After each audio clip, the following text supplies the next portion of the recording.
आपल्या महाराष्ट्रातला सगळ्यात मोठा लॉजिस्टिक पार्क हा देखील आपण या ठिकाणी तयार करतो आहोत, जेणेकरून मोठ्या प्रमाणात रोजगाराची देखील निर्मिती होईल आणि आपण जो मध्य भारत आहे त्या मध्य भारताचं लॉजिस्टिक केंद्र हे आपण नागपूर आणि वर्धेच्या या सगळ्या परिसरामध्ये तयार करतो आहोत, ज्याचा एक मोठा लाभ हा शेतकऱ्यांना देखील होणार आहे, हा इंडस्ट्रीला देखील होणार आहे आणि रोजगाराच्या माध्यमातून देखील आपल्याला हा लाभ मोठ्या प्रमाणात मिळणार आहे।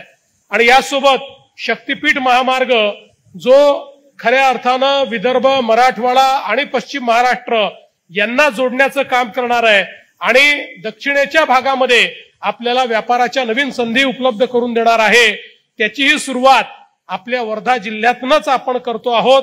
त्यामुळे लॉजिस्टिक्सच्या दृष्टीनं पुढच्या काळामध्ये वर्धा जिल्हा हा एक अत्यंत महत्वाचा जिल्हा असेल हे सांगताना मला अतिशय आनंद वाटतोय। आता मोठ्या प्रमाणात औद्योगिक गुंतवणूक देखील आपल्याकडे येते आणि त्यासोबत आपल्याला कल्पना आहे की या ठिकाणी अतिशय मोठा फ्लोटिंग सोलारचा प्रकल्प आपण करतोय। 500 मेगावॅटचा फ्लोटिंग सोलारचा प्रकल्प हा देखील आपण या जिल्ह्यामध्ये तयार करतो आणि यासोबत वेगवेगळ्या माध्यमातून या ठिकाणी आमच्या शेतकऱ्यांच्या शेतीला पाणी मिळेल या दृष्टीनं विविध प्रकल्प आपण हातामध्ये घेतले। पण मला असं वाटतं की जो प्रकल्प संपूर्ण वर्धा जिल्ह्यासहित विदर्भाचं चित्र बदलवेल असा वैनगंगा नळगंगा प्रकल्प याला आपण चालना दिली आणि आमचा प्रयत्न आहे की या 2025 सालातच याचं काम आम्हाला सुरू करायचं आहे। या प्रकल्पामुळे जवळपास 10 लाख एकर जमीन ही आपण या ठिकाणी ओलिताखाली आणतो आहोत आणि शेतकऱ्याला एक प्रकारे त्याच्या जीवनामध्ये संपूर्ण परिवर्तन घडवणारा अशा प्रकारचा प्रकल्प आहे। 1 लाख कोटी रुपये या प्रकल्पावर आपण खर्च करणार आहोत आणि याचा एक मोठा फायदा आमच्या वर्धा जिल्ह्याला होईल। आपल्याला माहिती आहे आपल्या शेतकऱ्यांकरता आपण विजेचं बिल माफ केलं, पण केवळ विजेचं बिल माफ करून आपण थांबलो नाही, तर आता सौर कृषी वाहिनीचं काम आपण सुरू केलं आहे। वर्धा जिल्ह्यात खूप मोठ्या प्रमाणात हे काम चाललेलं आहे आणि पुढच्या वर्षीच्या शेवटापर्यंत आमच्या महाराष्ट्रातल्या सगळ्या शेतकऱ्यांना 12ही महिने 365 दिवस दिवसा 12 तासाची वीज देण्याचं काम हे आपलं सरकार त्या ठिकाणी करणार आहे। कोणालाही रात्री या विजेकरता जावं लागणार नाही अशा प्रकारची व्यवस्था ही आपण आपल्या शेतकऱ्यांकरता करतोय आणि म्हणूनच आज या निमित्ताने मी आपल्याला आश्वस्त करू इच्छितो की आमच्या पालकमंत्र्यांनी ज्या वेगवेगळ्या मागण्या या ठिकाणी मांडलेल्या आहेत, मग बीओटी तत्वावर जी काही तुम्हाला कृषी उत्पन्न बाजार समितीमध्ये डेव्हलपमेंट करायची आहे तात्काळ त्याला मान्यता देऊ। रामनगरचा मुद्दा तुम्ही मांडलेला आहे, मागे तुमच्याच प्रयत्नातनं रामनगरची लीज वाढली, पण आता तुम्ही काळजी करू नका, तुम्ही प्रस्ताव द्या, त्याला लीज होल्डवरनं फ्री होल्ड करण्याकरता देखील आपण निर्णय करू, म्हणजे मग दरवेळेस लीज वाढवण्याची काही आवश्यकता पडणार नाही, तर त्याची मालकी ही लोकांना मिळेल अशा प्रकारचा प्रयत्न देखील आपला असेल। आज या निमित्ताने जिल्ह्याच्या विकासाकरता ज्या ज्या मागण्या आपण मागितलेल्या आहेत निश्चितपणे त्या संदर्भात एक सकारात्मक भूमिका राज्य सरकार घेईल। महाराष्ट्रामध्ये 2014 साली आपलं महायुतीचं सरकार आल्यानंतर सगळ्यात पहिल्या कॅबिनेटमध्ये पहिला निर्णय जर आपण काही केला असेल तर तो सेवा हमी कायदा आपण तयार केला आणि या कायद्याने प्रत्येकाला सेवा मिळवण्याचा अधिकार दिला आणि ती सेवा जर दिली नाही तर जो अधिकारी सेवा देणार नाही त्याच्यावर दंड करण्याचा अधिकार देखील याच कायद्यामुळे तयार झाला आणि एक प्रकारे जसे आपले मूलभूत अधिकार आहेत तशा प्रकारे सेवा प्राप्त करून घेण्याचा देखील एक अधिकार आपल्याला प्राप्त झाला आणि त्याच्याच अंतर्गत हा सेवा पंधरवाडा आपण घेतला होता। मग अशी ज्याचा उल्लेख झाला की त्या कालावधीमध्ये पहिल्यांदा आमच्या समीर भाऊ कुणावारांनी जे समाधान शिबिर घेतलं होतं आणि एका शिबिरामध्ये पहिल्यांदा 50,000 लोकांना एका मतदारसंघामध्ये आपण वेगवेगळ्या प्रकारचे लाभ दिले होते आणि मग समीर भाऊंचं समाधान शिबिर आम्ही उचललं आणि संपूर्ण महाराष्ट्रामध्ये नेलं होतं आणि सगळीकडे ते शिबिर पोचलं। पुन्हा एकदा मला असं वाटतं की मध्यंतरी सरकार नसताना ते बंद झालं, पुन्हा आपलं सरकार शिंदे साहेबांच्या नेतृत्वात आलं, मग सरकार आपल्या दारी या नावानं आपण पुन्हा त्याची सुरुवात केली आणि लोकांपर्यंत त्यांच्या योजना, त्यांच्या जे काही सर्टिफिकेट आहेत हे दारपोच त्यांना मिळाले पाहिजे, घरपोच मिळाले पाहिजे, अशा प्रकारची ही व्यवस्था आपण उभी केली. आणि या दृष्टीनं हा सेवा पंधरवाडा अत्यंत महत्त्वाचा आहे.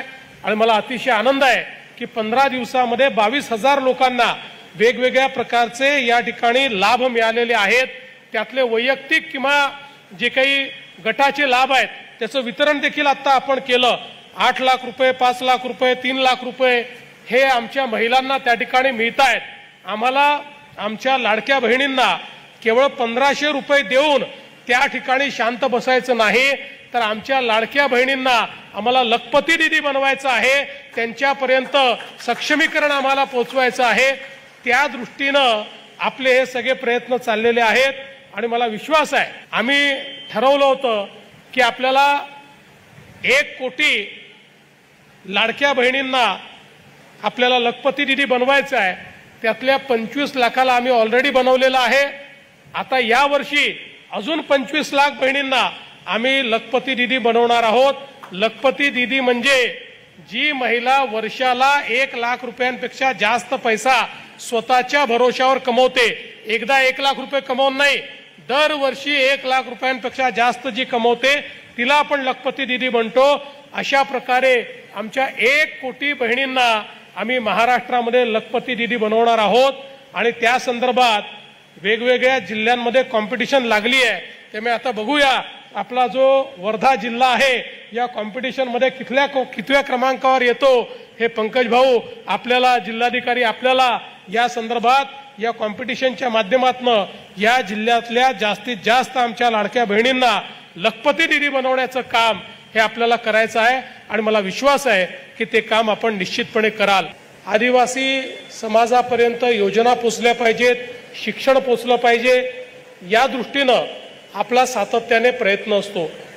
आत्ताच उईके साहेबांनी सांगितलं, देशाचे प्रधानमंत्री माननीय नरेंद्र मोदीजी यांच्या नेतृत्वात या भारताला पहिल्यांदा एक आदिवासी महिला या राष्ट्रपती म्हणून लाभल्या. आणि या भारतामध्ये एक नवीन पर्व आमच्या आदिवासी समाजाचं सुरू झालं. आणि श्रीमती द्रौपदी मुर्मू यांच्या नेतृत्वाखाली आज आपला भारत अतिशय वेगानं पुढे चाललेला आपण सगळे बघतो. यासोबत माननीय मोदीजींनी ज्या काही योजना आपल्याला दिलेल्या आहेत, मग जनमन योजना असेल जी प्रिमिटिव्ह ट्राईब करता आहे, किंवा आता नव्याने धरती आबा योजना सुरू केली जी संपूर्ण आदिवासी समाजाकरता आहे. या योजनांच्या माध्यमातून आदिवासी समाजापर्यंत अन्न, वस्त्र, निवारा, शिक्षण, रोजगार या सगळ्या गोष्टी पोहोचवण्याच्या दृष्टीनं विविध प्रकारचे इंटरव्हेन्शन्स हे आपण करणार आहोत. आणि या सगळ्या इंटरव्हेन्शन्समध्ये हे कार्यालय एक अतिशय महत्त्वाची आणि मोलाची भूमिका पार पाडेल. आणि म्हणूनच मी विशेषतः पंकज भोयर यांचं अभिनंदन करतो की त्यांनी त्या काळामध्ये दूरदृष्टी ठेवून हे कार्यालय इथे झालं पाहिजे याकरता खूप पाठपुरावा केला. आणि आता या कार्यालयाची निर्मिती या ठिकाणी झाली आहे. परिवहन मंत्री यांचा जन्मच वर्धा जिल्ह्यातला आहे, त्यामुळे वर्ध्याचे ते भूमिपुत्र आहेत.